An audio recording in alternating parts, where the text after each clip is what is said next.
Si vous êtes Guadeloupéen, Martiniquais, Réunionnais, Guyanais, vous avez forcément eu une discussion ou entendu ou débattu avec votre famille, vos amis ou autres sur l'indépendance de la Guadeloupe, de la Martinique, de la Guyane, de la Réunion, etc. Et vous avez aussi forcément entendu cet argument, ou vous l'avez peut-être même dit vous-même, tu veux devenir comme Haïti? Tu vois comment c'est Haïti? Tu veux vraiment que la Guadeloupe, la Martinique, la Réunion, la Guyane soient comme Haïti? Vous ne vous êtes jamais posé la question, pourquoi toujours le même argument? Eh bien, beaucoup ne connaissent pas l'histoire d'Haïti et surtout juste après son indépendance. Et le pillage que ce pays a subi. Reste, je t'explique. Pourquoi l'État français doit rembourser 100 milliards de dollars à Haïti? Dans cette vidéo, tu vas comprendre à quel point l'histoire d'Haïti a été effacée de nos livres d'histoire et surtout de notre conscience collective pour nous faire croire que le malheur des Haïtiens n'est qu'à cause des Haïtiens eux-mêmes et de leur incapacité à gérer leur propre pays. Mais surtout, de laisser dans l'imaginaire de ceux qui auraient l'envie d'une certaine indépendance qu'ils seraient dans la même situation. Or, un pan de l'histoire a été effacé. Prends juste quelques minutes pour comprendre que le malheur des Haïtiens résulte d'un pillage de l'État français par une double dette et aussi ensuite par les États-Unis un peu plus tard dans l'histoire de ce pays. Et aujourd'hui, il va falloir réparer.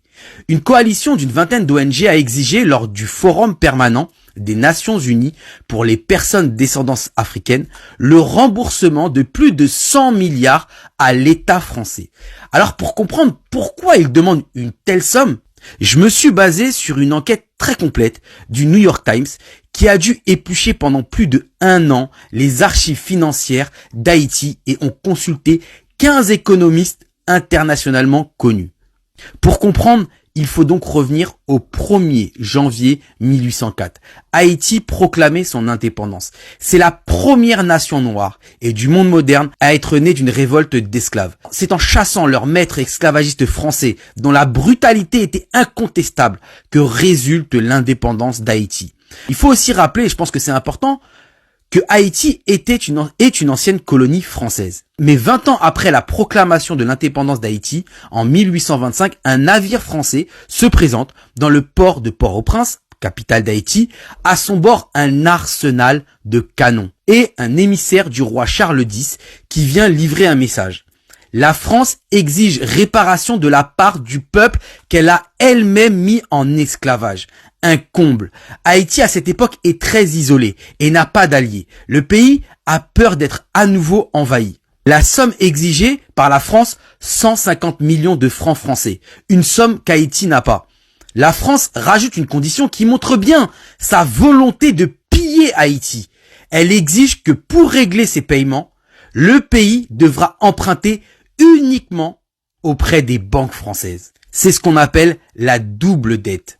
Le New York Times a vérifié chaque paiement d'Haïti sur une période de 64 ans. Le total monte à 560 millions de dollars en valeur actualisée.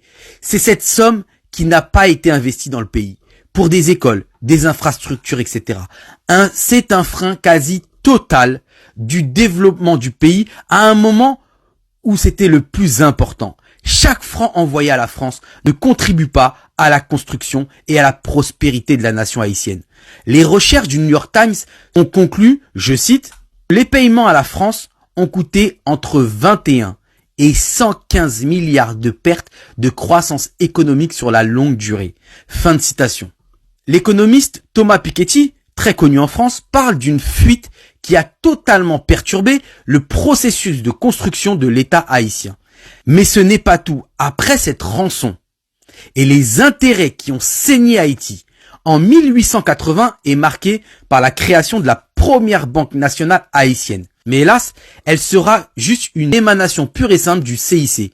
Je cite, « Elle contrôlera la Banque nationale haïtienne depuis Paris et prélèvera des commissions sur chaque transaction effectuée. » Les archives retrouvées par le New York Times montrent de façon claire que le CIC a siphonné des dizaines de millions de dollars haïtiens au bénéfice d'investisseurs français. Voilà pour la responsabilité française. N'hésitez pas à partager pour faire connaître une histoire peu connue, mais qui a comme résultat un pays et surtout un peuple en souffrance du fait de plusieurs années de vol. Mais ce n'est pas tout. Dans une autre vidéo, je vous parlerai du rôle des Américains.